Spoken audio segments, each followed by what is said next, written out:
ఇందిరాగాంధీ తీసుకున్న చారిత్రాత్మక నిర్ణయాలను పార్లమెంటు వేదికగా వాజ్పేయి ప్రశంసించారని తెలిపారు కాంగ్రెస్ సీనియర్ నేత జగ్గారెడ్డి. వాజ్పేయి బాటలోనే కిషన్ రెడ్డి నడుస్తున్నారని అనిపిస్తోందన్నారు. ఇతర పార్టీ ప్రధానిని వాజ్పేయి ఆనాడు ప్రశంసిస్తే ఇప్పుడు కిషన్ రెడ్డి కాంగ్రెస్ పాలనను పరోక్షంగా మెచ్చుకుంటున్నారని అన్నారు. బీఆర్ఎస్ ఎమ్మెల్యేలు 25 మంది కాంగ్రెస్ లో చేరుతారని కిషన్ రెడ్డి చెప్పడమే ఇందుకు నిదర్శనమన్నారు. రేవంత్ పాలన నచ్చింది కాబట్టే బీఆర్ఎస్ ఎమ్మెల్యేలు కాంగ్రెస్ లోకి చేరుతారని కిషన్ రెడ్డి అంటున్నారని తెలిపారు జగ్గారెడ్డి.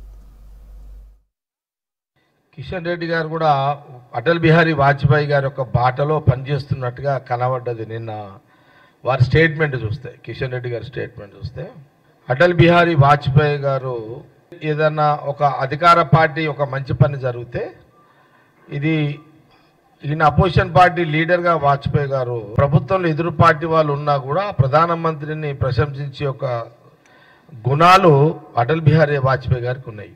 బహుశా కొన్ని సంవత్సరాల తర్వాత కిషన్ రెడ్డి గారు నిన్న మీడియా ముందు కాంగ్రెస్ పార్టీలోకి 25 మంది బీఆర్ఎస్ ఎమ్మెల్యేలు పార్లమెంట్ రిజల్ట్ ఎన్నికల తర్వాత వెళ్ళిపోతున్నారు, కాంగ్రెస్లో జాయిన్ అవుతున్నారు అని బీజేపీ రాష్ట్ర అధ్యక్షుడు, సెంట్రల్ మినిస్టర్ కూడా కిషన్ రెడ్డి గారు వారు ఈ 25 మంది బీఆర్ఎస్ ఎమ్మెల్యేలు కాంగ్రెస్లో చేరుతున్నారు పార్లమెంట్ రిజల్ట్ తర్వాత అని వారు చెప్పిన దాన్ని మేము స్వాగతిస్తున్నాం.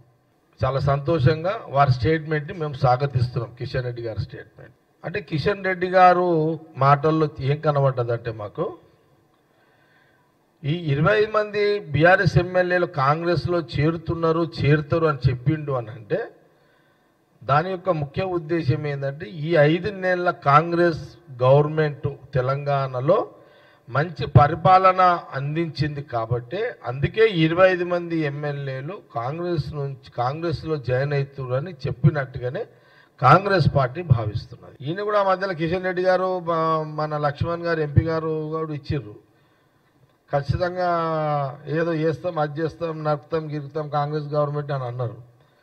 సడన్గా ఇది ఒక స్టేట్మెంట్ రావడంతో నేను తెలంగాణ ప్రజలు కూడా హర్షిస్తారు దీని మీద. తప్పకుండా మీ బీజేపీగా మా కేంద్రంలో ఏ గవర్నమెంట్ ఉంటుందో అది బీజేపీ గవర్నమెంట్ ఉందే కాబట్టి, నువ్వు బీజేపీ సెంట్రల్ మినిస్టర్ కాబట్టి దానికి సంబంధించిన మద్దతు ధర మీరు చేసే పని అది.